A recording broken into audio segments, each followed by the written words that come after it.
د کابل د نشهیي توکو او مسکراتو څخه د مخنیوي ابتدایي محکمې په 2 اونیو کې 314 دوسیو ته رسېدنه کړې ده.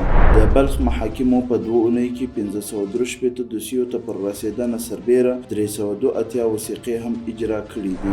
د حقوقو عمومي ریاست د اداري او مسلکي خالي بستونو لپاره له 120 کسانو ازموینه واخیستل شوه.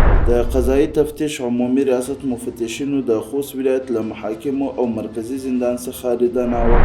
د سترې محکمې د جزا دیوان عمومي رئیس د 5 مهمو جزایي دوسیو د حل او فصل په موخه پروان ولایت ته سفر وکړ. د بغلان محاکمو په یوه میاشت کې 518 دوسیو ته پر رسېدنه سربیره 470 وثیقې هم اجرا کړي دي. د غزني محاکمو په یوه میاشت کې 214 دوسیو ته پر رسېدنه سربیره 541 وثیقې هم اجرا کړي دي. د جوزجان محاکمو په 2 اونیو کې 96 دوسیو ته پر رسېدنه سربیره 83 وثیقې هم اجرا کړي دي. د فاریاب محاکمو په 2 اونیو کې 118 دوسیو ته پر رسېدنه سربیره 118 وثیقې هم اجرا کړي دي.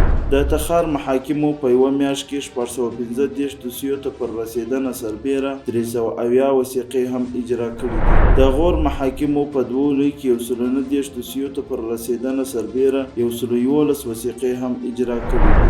د بادغیس محاکمو په یوه میاشت کې 443 دوسیو ته پر رسېدنه سربیره 123 وثیقې هم اجرا کړي دي. د سترې محکمې مدني دیوان رئیس لوګر ولایت ته سفر وکړ.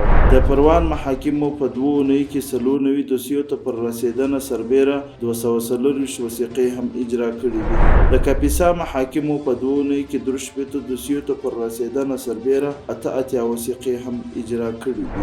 په پکتیکا، هرات، کونړ او پروان ولایتونو کې 4 مجرمینو او 5 متهمینو ته تعزیري سزا ورکړل شوه.